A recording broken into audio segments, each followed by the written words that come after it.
안녕하십니까. 여러분의 억울한 사연과 함께합니다. 오늘은 이 선배 경찰이 주머니에 넣어준 50만 원을 매개로 뇌물 부패 경찰이라는 죄명을 붙여서 전과자를 만든 검사. 사건의 진상이 궁금하고 의문이 많이 남습니다. 갑질 검사의 공명심에서 비롯된 건가? 아니면 실수인가? 분명 흔히 보는 이상한 검사의 한 유형입니다. 억울한 사연의 주인공 고성호 씨와 얘기를 나눠보겠습니다. 아유, 어려운 자리 나오셨네요. 네, 감사합니다. 어디 체중이 지금도 옛날 현직에 있을 때나 지금이나 같습니까? 어떻습니까? 조금 살이 좀 빠졌습니다. 좀 빠진 거. 한 3kg 정도. 그 경찰 전직의 계급이 뭐였죠? 옛날? 경감으로 퇴직했습니다. 경감으로. 고생 많으셨죠. 이 사건이 우선 하도 궁금하기도 하고 얼뜻 들어서 어떻게 50만 원? 네. 뭐 크다면 크고 또 작다면 작은 어떻게 상식적으로 좀 이해가 안 가는데 그냥 옷을 벗은 거지 어떻게 됩니까 이게? 네. 징역형 집행유예를 받아가지고. 징역형 실형을 받게 되니까는. 네. 이 사건 집행유예 받았습니다. 사건 개요가 어떻게 된 겁니까 이게? 언제 발생한 사건입니까 이게? 2017년 8월 초순경인가 뭐 그쯤에 이제. 그때 당시에 이게 2017년 8월쯤에 어떤 사건을 맡아서 수사하던 과정이었습니까 그 당시에는 현직에 있을 때. 그때 IDS 홀딩스 이제. 지금 저기 1조대 금융사기건. 네, 그 시절에. 그럼 그렇게 해서 IDS 그 사건의 수사팀장이었습니까? 어떻게 됐습니까? 제가 책임자로 했었죠, 반장으로. 반장으로. 그 당시에 굉장히 송파경찰서라고 그러셨죠? 네, 그 지능범죄과. 지능범죄. 그럼 당시 이 사건이 어떻게 된 거예요? 왜 어떻게 다 그렇게 수사를 하던 총괄팀장이 갑자기 피의자가 돼서 감옥 쏘나가지고 이렇게 실형을 받게 되고 하는 이 과정이 어떻게 된 겁니까? 한번. 이 수사는 실제적으로 이제 2017년도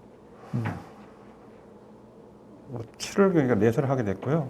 한 1년 한 6개월 정도 그 수사를 진행해가지고 그냥 뭐 한 15명, 20명 정도를 구속했고요.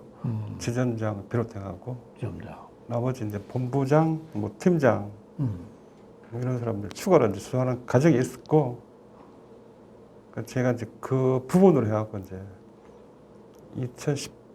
2017년도 이제 12월에 서울청에서 이제 경감으로 톡진을 하게 됐습니다. 그 후 이제 그 이후에 이제 사건을. 근데 3월경에 이제 톡진까지 하게 된 분이 사건을 수사하던 그 정말 책임자가 어떻게 피의자가 되는 겁니까? 이게 어떻게 된 겁니까? 이게 2018년 3월인가 2월 말경쯤에 검찰에서 이제 그 소환을 받고 이제 당직 근무 때 이제 서울 동부지검에 이제 가게 된 거죠. 가니까 이제 그 동료 전에 2년 전에 이제 다른 부서에서 근무했던 박모 이제 그분도 이제 진급을 했지만 이제 박모 경위죠 그 당시에는 그분이 계신지 몰랐는데 나중에 이제 뭐 가락동에 이제 노래방 사건을 이제 언급을 하면서 그 부분에 대해서 이제 이야기를 하고 이제 조사가 진행이 된 거죠. 그 조사의 혐의 내용은 뭡니까 그 당시에? 그게 50만 원, 문제 50만 원입니까? 그럼? 50만 원을 뭐 받았다는 부분, 그 부분 가지고 본인이 받은 게 아니고 이 선배 경찰이 받아가지고 본인한테 토스를 한 겁니까? 어떻게 된 거예요?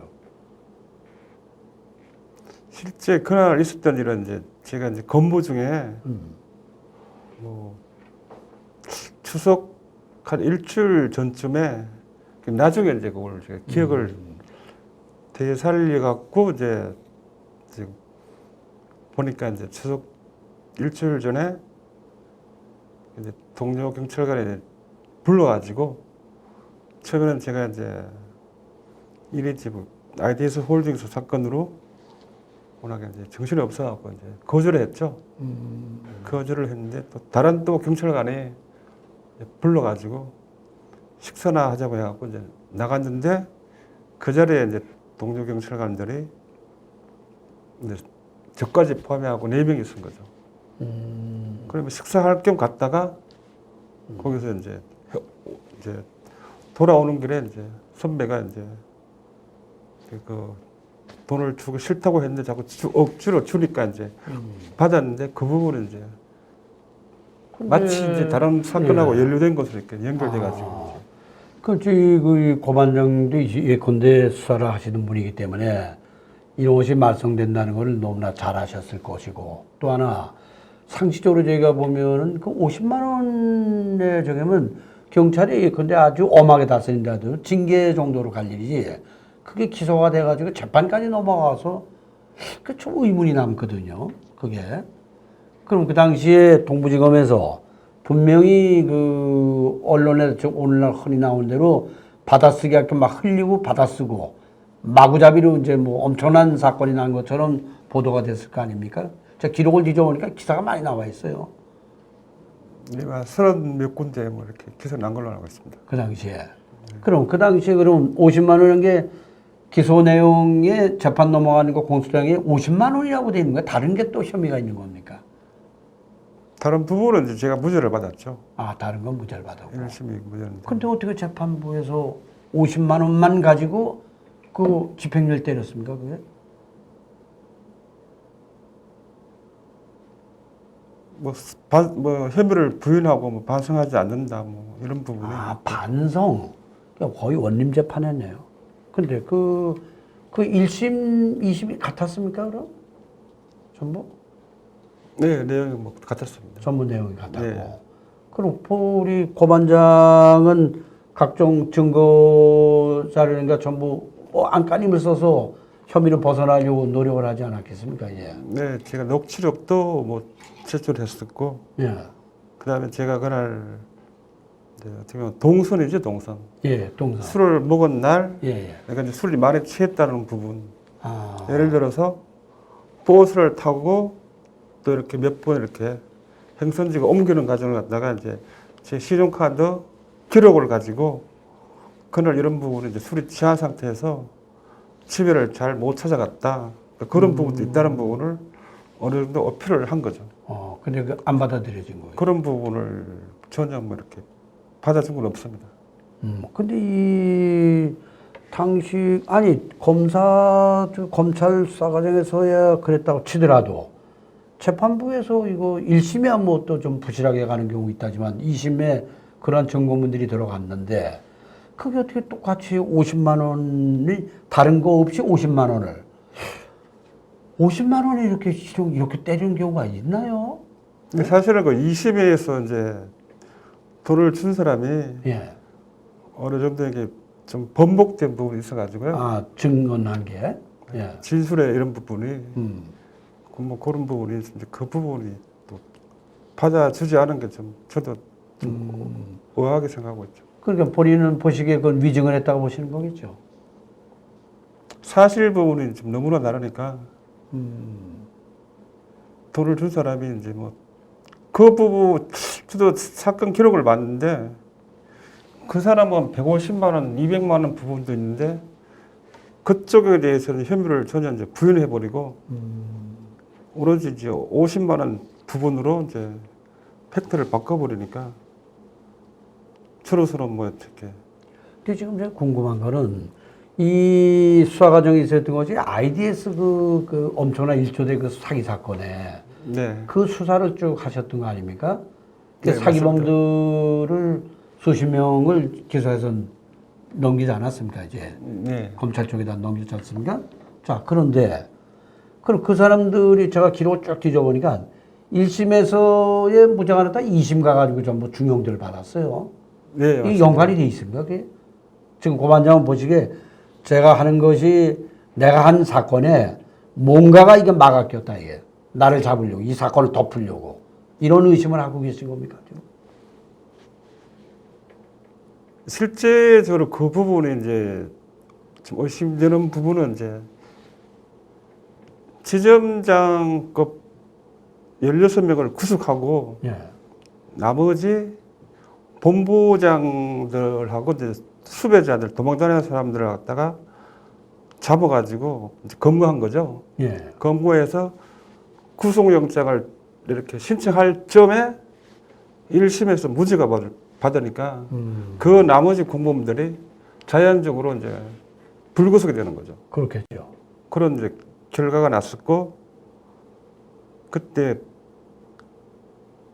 팀장하고 본부장급 한 15명, 20명을 추가로 이제 기소를 하는 과정에서 이후에 이제 재판 과정에서 2심에서 이제 저는 이제 징역 5년, 뭐 10년 받게 된 거죠. 그 1심 지점장들이. 오히려 칭찬받고 상 받아야 될 사람이 수사를 이끌었던 우리 고반장이 거꾸로 멍해를 안았단 말이에요, 이게. 지금 검찰 수사하고 그다음에 재판하는 과정에서 지금까지도 가장 그 억울하고 어떤 부분이 가장 이 해소가 되고 이 부분이 회복돼야 된다고 지금 판단하십니까, 지금? 통상적으로 그 50만 원 부분에 가지고 이렇게 재판에 이제 기소하는 부분이 이제 선례가 드물고요. 예.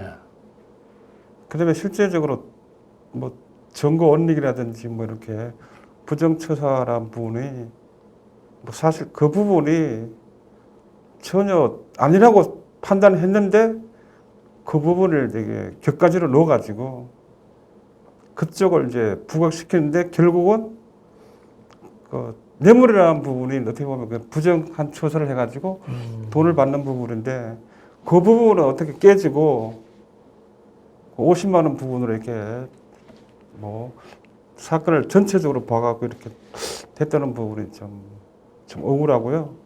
그다음에 또 제 동료 경찰관도 얼마 전에 100만 원을 받은 부분이 있습니다. 그거는 뭐 그 부분은 제가 들은 이야기인데 실제 그 직원은 근무를 하고 있고요. 그런데 그분은 예. 이제 검찰에서 기소유예를 한 거죠. 어떻게 보면 이제 형평성이 좀 안 맞다고나 할까 이런 부분. 그러겠죠.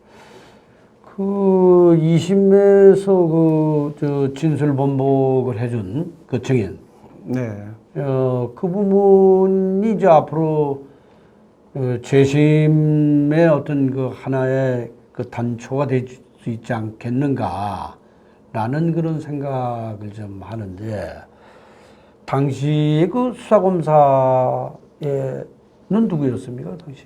그 사람은 옷 벗었나요, 지금? 아직 현직에 있나요?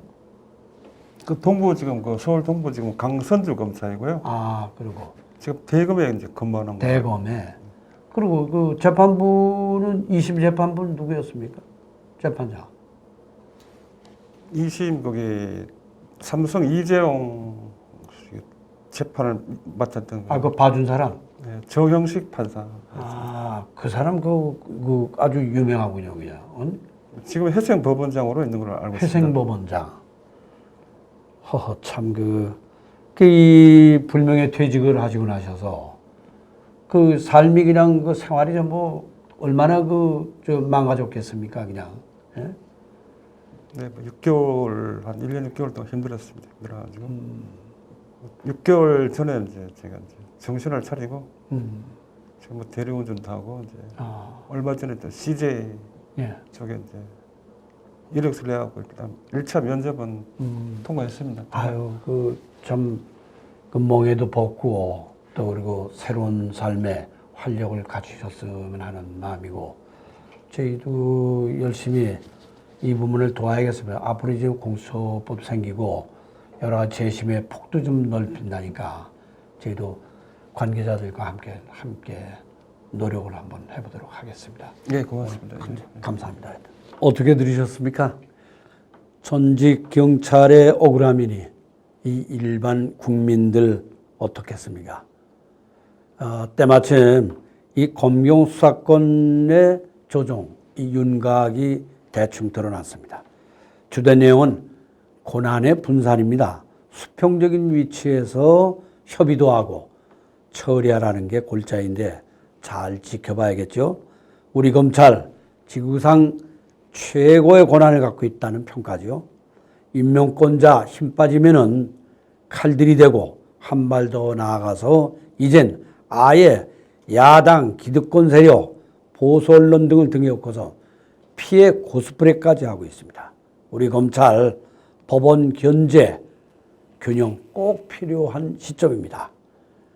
경찰 고성호 씨 같은 피해자 안 나오게 하는 게 검찰 개혁의 요체입니다. 앞으로 재심 방안도 모색하고 또 여러분과 함께 이 억울함을 푸는데 함께 힘을 모으겠습니다. 여러분, 이무제TV 좋아요, 구독도 많이 눌러주시고 함께 응원해 주시기 바랍니다. 감사합니다.